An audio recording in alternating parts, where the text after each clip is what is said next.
A është ende tradit, a veshet ende kjo veshje, sidomos për Bajram është fjala? Po.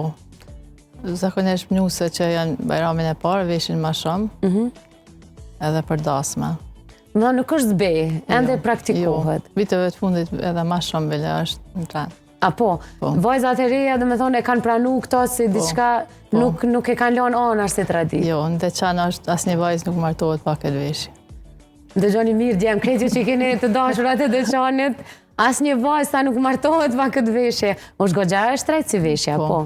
Është shumë e shtrejtë edhe shumë e zartë me punu, po. Sa mirë që përmene këtë pjesën e zartë me punu, sepse arsyeja pse është e shtrejtë është sepse është pundore.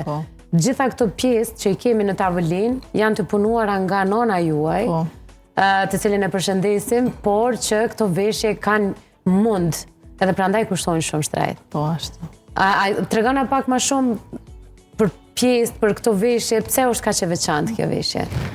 Po, është krejt pundore edhe shumë punë e hollë, është sarë me punu, edhe dojnë kogja kohë. Ku e mësove ti me vesh, sepse unë ndëgjova që jo është dhe kush din? Po, prej nonës se kena. Prej nonës. Kallëzëm pak nëse mundesh më kthy në kohë, me sa kam dëgjuar, para shumë viteve, kush ka qëllu më e vjetra e familjes, i ka vesh krejt nuset e shtëpisë. Tash është bërë tradit, trend, është zonja ku shkojnë dhe veshen me pageste ajo. A mundesh pak më na tregu zonja cime? Për para konë tradit edhe me vesh për çdo ditë. Çdo ditë të shtëpia? Po, të shtëpia. Nona e me ka vesh 12 vite e ka bajt për çdo ditë.